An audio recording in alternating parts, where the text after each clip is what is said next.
प्यारे बच्चों, आपको संघवाद के अंतर्गत भारत में संघीय व्यवस्था के बारे में पढ़ा रहा था। पेज नंबर 167 पर देखें। भारत में संघीय व्यवस्था। भारत में बहुत अधिक विविधता विद्यमान है। यहाँ अलग अलग धर्मों के लोग निवास करते हैं। यहाँ के लोग अलग अलग भाषाएं बोलते हैं। औपनिवेशिक शासन तथा दुखदायी विभाजन के बाद भारत को स्वतंत्रता प्राप्त हुई। इसके बाद स्वतंत्र राज्यों के विलय की प्रक्रिया शुरू हुई। 26 जनवरी 1950 को भारतीय संविधान ने भारत को राज्यों का संघ घोषित कर दिया। भारतीय संविधान के अनुसार भारत में 2 स्तरीय शासन व्यवस्था लागू हो गई। पहले स्तर के रूप में संघ सरकार अथवा केंद्र सरकार कार्य करने लगी। दूसरे स्तर के रूप में राज्य सरकारें कार्य करने लगी। आगे चलकर पंचायतों और नगर पालिकाओं के रूप में संघीय व्यवस्था में एक तीसरा स्तर भी जुड़ गया। भारत में तीनों संघीय स्तरों के अधिकार क्षेत्र एवं उनकी शक्तियाँ अलग अलग हैं। अपने कार्य क्षेत्रों में निर्णय लेने का अधिकार प्राप्त है। इनमें से कोई भी संघीय स्तर एक दूसरे के क्षेत्रों में हस्तक्षेप नहीं कर सकता जब तक भारतीय संविधान इसकी अनुमति न दे। संविधान में स्पष्ट रूप से केंद्र और राज्य सरकारों के मध्य विधायी शक्तियों का बंटवारा किया गया है। क्या ये कुछ अजीब बात है? क्या हमारे संविधान निर्माताओं को मालूम नहीं था कि संघीय व्यवस्था क्या होती है, या वो इसके बारे में कहने से बचना चाहते थे? यह कुछ अजीब बात नहीं है। संविधान निर्माताओं को संघीय व्यवस्था के बारे में मालूम था, किंतु हमारा लोकतंत्र उस समय अपनी शैशव अवस्था में था। उस समय यदि राज्यों को संघीय व्यवस्था का अधिकार दिया जाता तो देश के कई टुकड़े हो सकते थे। उन्होंने सोचा कि जैसे जैसे लोकतंत्र सुदृढ़ होता जाएगा, उसी के अनुसार संविधान में संशोधन करके आवश्यक बदलाव किए जाएंगे। भारत में केंद्र व राज्य सरकारों के बीच विधायी शक्तियों व अधिकारों का बंटवारा किया गया है। हमारे देश में केंद्र व राज्य सरकारों के बीच अधिकार व शक्तियों का संविधान द्वारा उपयुक्त बंटवारा किया गया है ताकि टकराव की स्थिति न उत्पन्न हो। अधिकार शक्तियों की संघ सूची, राज्य सूची, समवर्ती सूची के रूप में पृथक किया गया है। संघीय सूची, इसके अंतर्गत 100 सब्जेक्ट विषय पाए जाते हैं जिनके अंतर्गत केंद्र सरकार कानून बनाती है। इसमें प्रतिरक्षा, विदेशी मामले, बैंकिंग, संचार, मुद्रा जैसे राष्ट्रीय महत्व के विषय सम्मिलित हैं। इन विषयों से संबंधित समस्त कानून बनाने का अधिकार केंद्र सरकार के पास है। इन मामलों में कोई अन्य हस्तक्षेप नहीं कर सकता। राज्य सूची, इसके अंतर्गत 61 विषय पाए जाते हैं जिसके अंतर्गत राज्य सरकारें कानून बनाती हैं।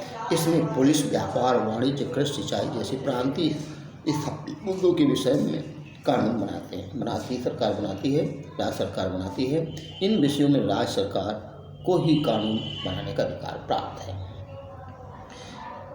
समवर्ती सूची, इसमें 52 विषय सम्मिलित हैं। समवर्ती सूची में 52 विषय आप अपने पुस्तक में नोट कर लें। संघ सूची में 100, राज्य सूची में 61 और समवर्ती सूची में 52 विषय पाए जाते हैं। इसमें शिक्षा, वन, मजदूर, संघ विवाह, गोद लेना, उत्तराधिकार जैसे विषय सम्मिलित हैं। ये विषय ऐसे विषय हैं जो केंद्र और राज्य दोनों सरकारों के अंतर्गत आते हैं और इन विषयों में दोनों केंद्र सरकार और राज्य सरकार को कानून बनाने का अधिकार प्राप्त है। यदि किसी कानून को लेकर मतभेद उत्पन्न होता है तो केंद्र सरकार द्वारा बनाया गया कानून ही मान्य होता है। भारत का संविधान बनने के बाद भी बहुत सारे विषय विवाद से जुड़े हैं जो केंद्र सरकार के अधिकार में आते हैं। अगर कृषि और वाणिज्य राज्य के विषय हैं तो केंद्र में कृषि और वाणिज्य मंत्री क्यों बनाए जाते हैं? केंद्र में कृषि और वाणिज्य मंत्री इसलिए बनाए जाते हैं कि ताकि सभी राज्य नियंत्रण में रहें।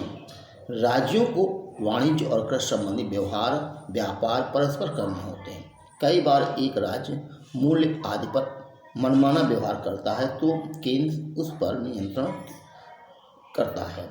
कई बार एक देश को दूसरे देश के साथ वाणिज्यिक और कृषि संबंधी व्यवहार करना पड़ता है तो उस स्थिति में केंद्र की भूमिका अत्यंत महत्वपूर्ण होती है। भारतीय संघीय व्यवस्था में विशेष स्थितियाँ। भारत में संघ में कई ऐसी इकाइयाँ हैं जिन्हें बहुत ही कम अधिकार प्राप्त हैं। इन्हें केंद्र शासित प्रदेश का दर्जा प्राप्त है। चंडीगढ़, लक्षद्वीप व देश की राजधानी दिल्ली आदि इसी श्रेणी में आते हैं। इन राज्यों के अधिकार बहुत सीमित हैं। इन राज्यों पर केंद्र सरकार का प्रभुत्व होता है। केंद्र सरकार को इनके शासन से संबंधित विशेष अधिकार प्राप्त होते हैं। केंद्र इनके अधिकारों में हस्तक्षेप कर सकता है। केंद्र व राज्य सरकारों के अधिकारों का बंटवारा भारतीय संविधान के अनुसार किया जाता है। इन बंटवारों में यदि कोई बदलाव करता है या करना होता है तो कार्य आसान नहीं होता। इसलिए संसद में बदलाव के पक्ष में 2/3 बहुमत का होना अनिवार्य है। साथ ही भारत के कुल राज्यों में से आधे राज्यों की विधानसभाओं से संबंधित बदलाव के लिए अनुमति प्राप्त करना आवश्यक होता है। भारतीय संघ व्यवस्था में न्यायपालिका की भूमिका भी अत्यधिक महत्वपूर्ण है। यह संवैधानिक प्रावधानों और कानूनों पर अपनी दृष्टि रखती है।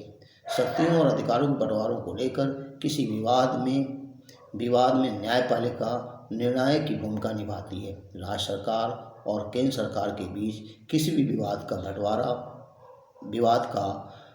निपटारा उच्च न्यायालय व सर्वोच्च न्यायालय में होता है। केंद्र सरकार एवं राज्य सरकारें राजस्व हेतु अपने अधिकार क्षेत्र में कर लगाती हैं, संसाधन एकत्र कर सकते हैं। यह अधिकार उन्हें संविधान से प्राप्त होता है। सुनो रेडियो। आकाशवाणी पर एक हफ्ते तक एक राष्ट्रीय और एक क्षेत्रीय समाचार बुलेटिन रोज सुनो। सरकारी नीतियों और फैसलों से जुड़ी खबरों की सूची बनाइए और उनकी निम्न की श्रेणियाँ बनाइए या श्रेणियाँ बांटिए। सिर्फ केंद्र सरकार से जुड़ी खबरें। फिर दूसरा है आपके किसी राज्य सरकार से जुड़ी खबरें, केंद्र व राज्य सरकार से संबंधित खबरें। सुझाव क्या दे रहे हैं? खबरों को सुनते समय संघ सूची, राज्य सूची, समवर्ती सूची को ध्यान रखें। इन्हीं के अनुसार खबरों का वर्गीकरण करें। क्या समझा, क्या जाना? पोखरण, जहां भारत ने अपने परमाणु हथियार परीक्षण किए, राजस्थान में पड़ता है। मान लें अगर राजस्थान सरकार केंद्र सरकार की परमाणु नीति के विरोधी होती तो क्या केंद्र सरकार को परमाणु परीक्षण करने को रोक सकती थी?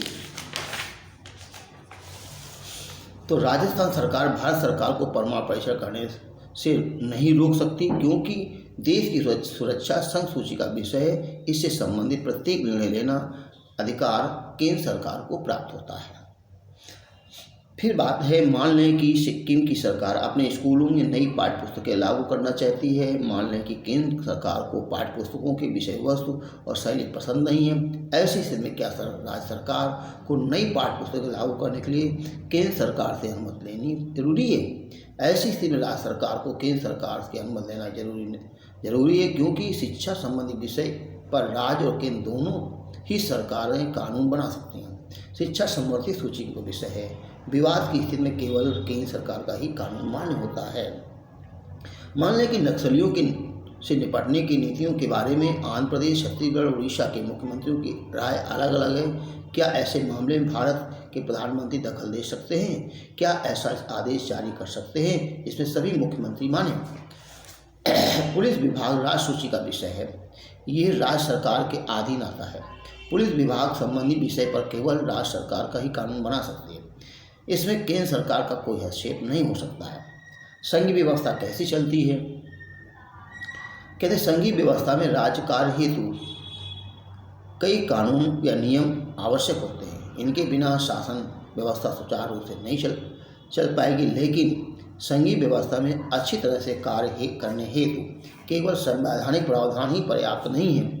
संघीय व्यवस्था में लोकतांत्रिक चरित्र का सही रूप में होना भी अत्यंत महत्वपूर्ण है। हमारे देश में संघीय व्यवस्था की सफलता का कारण इसका लोकतांत्रिक राजनीतिक चरित्र है, जो कि अधिकांश संघीय व्यवस्था वाले देशों में विद्यमान है।